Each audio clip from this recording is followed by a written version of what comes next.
concepts of voltage and current is essential.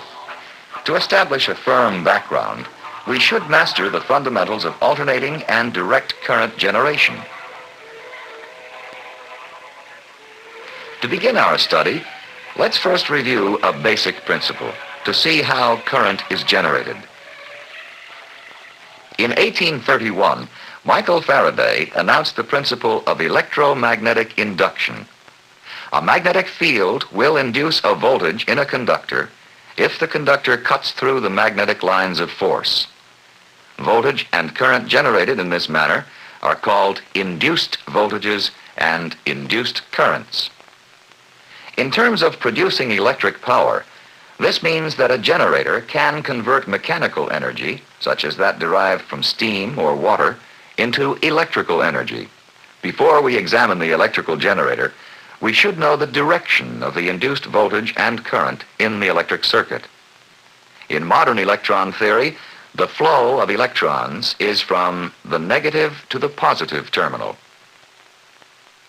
However, Benjamin Franklin defined electric current flow to be from the positive to the negative terminal, and we have used this conventional current flow ever since.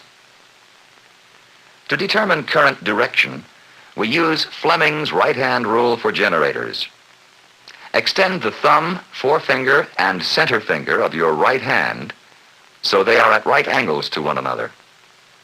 Point the forefinger in the direction of the magnetic field, from the north to the south pole, and the thumb in the direction of the conductor's motion.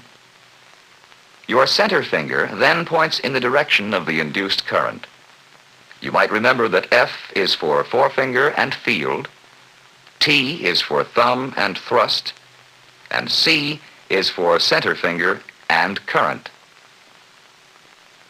To generate a usable voltage that produces current when the circuit is completed, the part of the conductor in the magnetic field should be made very long. This is accomplished by constructing coils. With a coil of several turns, other conditions being the same, we find the voltmeter deflection is greater than that for a coil with a single turn, indicating a greater voltage. This is because the total induced voltage is the sum of the induced voltages in the individual turns. Therefore, we can say the total induced voltage is directly proportional to the total length of the conductor in the magnetic field. To make this principle more evident, let's connect the voltmeter to a coil with hundreds of turns. This time we'll pass the magnet through the coil, for it makes no difference if the field or the coil is moving. You will notice there's an even greater deflection of the voltmeter because the total voltage is the sum of the voltages induced in each of the hundreds of coil turns. Another factor which determines the total induced voltage is the velocity of the coil in the magnetic field. The faster the rotation, the faster the coil cuts through the lines of force, and the greater the induced voltage. Thus, the induced voltage is directly proportional to the velocity at which the conductor cuts through the lines of magnetic force. The third factor determining the total induced voltage is the strength of the magnetic field. To demonstrate this, we will substitute an electromagnet for the permanent magnet, allowing us to control the strength of the field. If we now increase the DC current that excites the magnet, the field of the magnet becomes stronger, and we find the stronger the field, the greater the induced voltage. Induced voltage then depends on three factors: the total length of the conductor in the magnetic field, the velocity of the conductor, and the strength of the field. To calculate the total induced voltage, use the formula E equals beta LV over 10 to the 8th. Beta is the flux density of the magnetic field. L is the total length of the conductor in the magnetic field. V is the velocity of the conductor. And 10 to the 8th represents the 100 million lines of force which must be cut per second to induce 1 volt. It should be obvious that we must continue to rotate the coil in the magnetic field if we want the electric current and voltage to continue. Let's examine this rotation more closely to see how a generator works and to understand the nature of alternating current. The particles flowing in the circuit represent electrons, but keep in mind the conventional current flow is opposite in direction. In a simple generator that's connected to an electric light, the greatest current is produced when the conductor passes through the magnetic lines of force at the fastest rate. This occurs when the conductor moves at right angles to the field. As the conductor continues in its rotation at a constant speed, it cuts through the magnetic field slower and slower because it moves at smaller and smaller angles to the field. Therefore, less current is induced. When the conductor moves parallel to the field, no current flows because the conductor doesn't cut through any lines of force. This occurs twice in each revolution.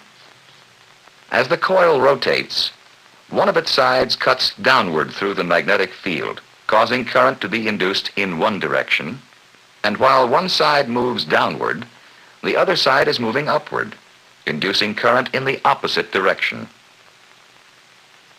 After the coil passes through the position of no current flow, the previous downward side moves up, and the previous upward side moves down, thus reversing the current flow in the external circuit. This, then, is alternating current, a flow of current in a circuit which reverses direction periodically and is continually varying in strength. The current flow is caused by an induced alternating voltage. If we plot this movement on a graph, we will find that the voltage rises from 0 to a maximum value in one direction. We'll call this maximum positive voltage. Then the voltage decreases to 0 and rises to the same value in the opposite direction, maximum negative voltage. Then it again decreases to 0.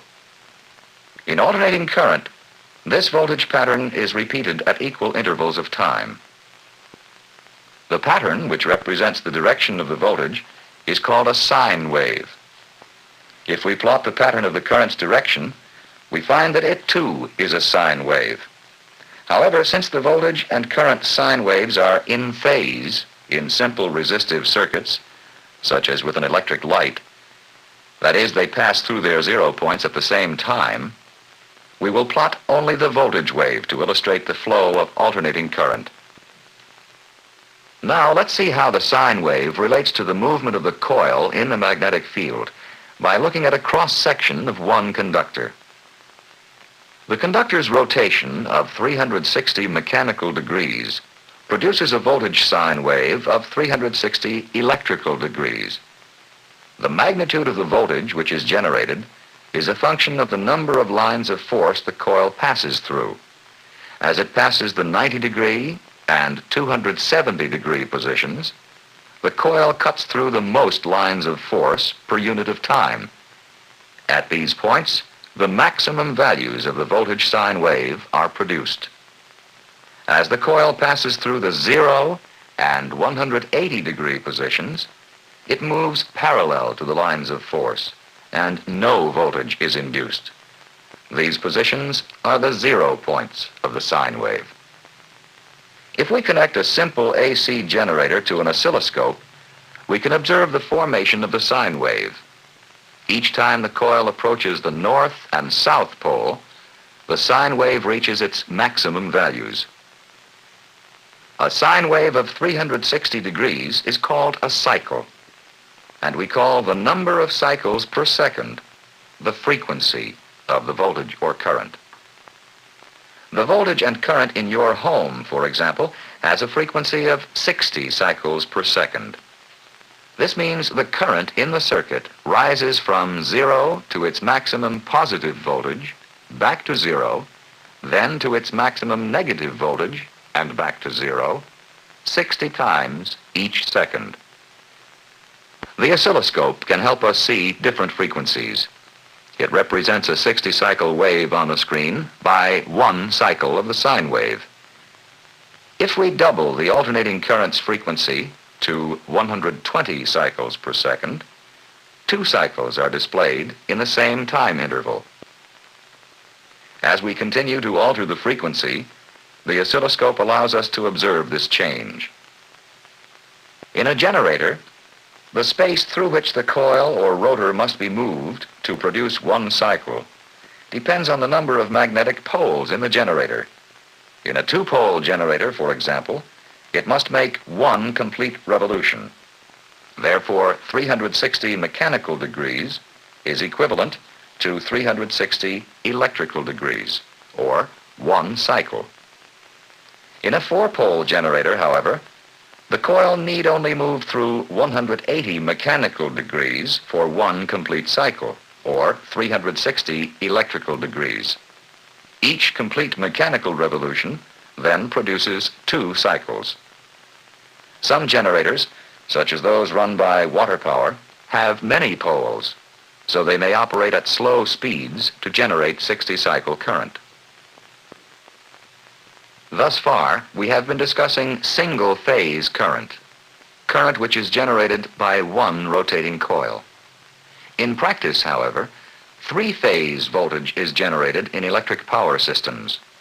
In a 3-phase generator, 3 coils are placed 120 electrical degrees apart. Then, the 3 voltages which are generated are 120 electrical degrees apart. This means that 3 different currents are generated, each one displaced from the others by 120 electrical degrees. 3-phase generators are popular because they make more efficient use of the generator's iron core and its copper windings than do single-phase generators. 3-phase current can be distributed more efficiently than single-phase current. And large 3-phase motors run better and are less expensive than single-phase motors. In addition, a major reason alternating current is used over direct current in electric power systems is that it can be transformed easily to different voltage levels.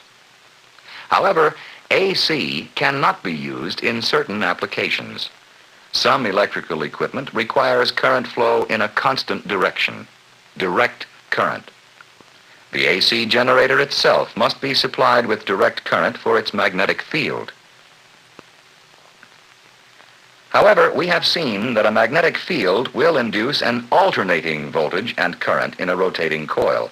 Therefore, to change an AC generator to one that generates direct current, we must find a way to maintain a current flow in one direction in the external circuit.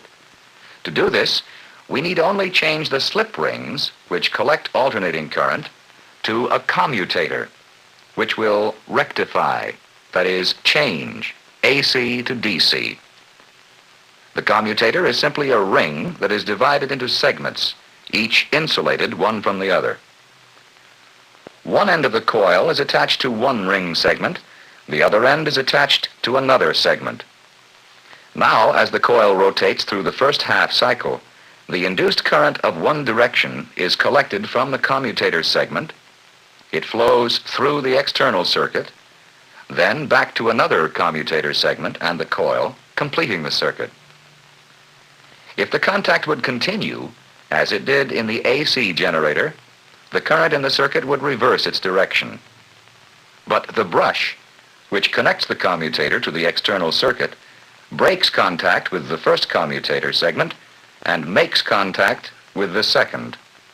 The induced current in the rotating coil is now opposite in direction from that of the previous half cycle. But since the commutator has switched the coil connections to the opposites of the circuit, the induced current from the second half cycle again passes through the external circuit in the same direction. As far as the external circuit knows, the current generated from the second half cycle is in the same direction as that generated from the first half cycle. The commutator has rectified the current, converting it from an alternating negative-positive current to one that flows only in one direction, direct current. However, direct current produced by a single coil would be pulsating and unsuitable for most applications. Therefore, practical generators have many coils and many commutator segments.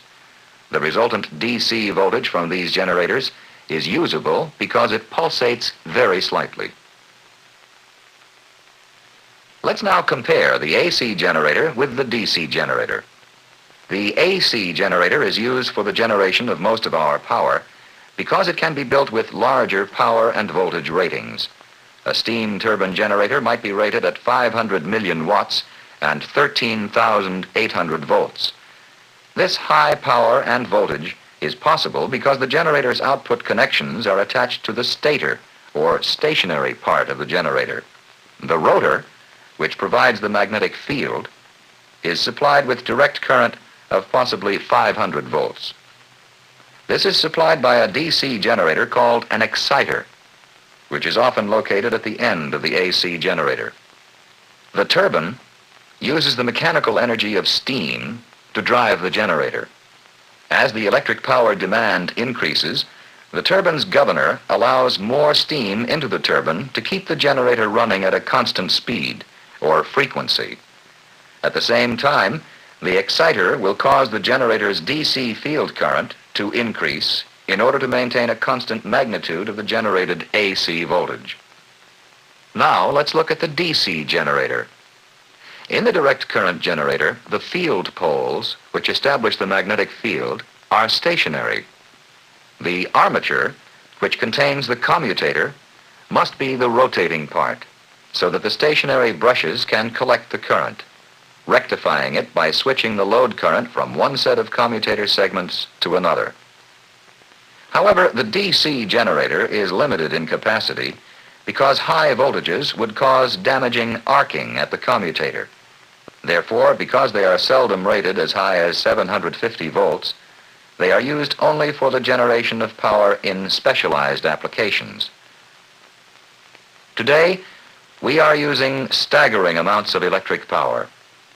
And as you continue to learn more about modern technology, you will find the basic concepts of current generation are of major importance. In review, let's look at a special generator which has an armature with both slip rings and a commutator. When connected to the slip rings, the voltmeter indicates alternating current is being generated as the armature is rotated.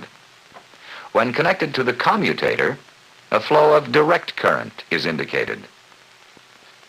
So we can see that in the generation of both AC and DC, voltage is induced by a conductor cutting through lines of magnetic force.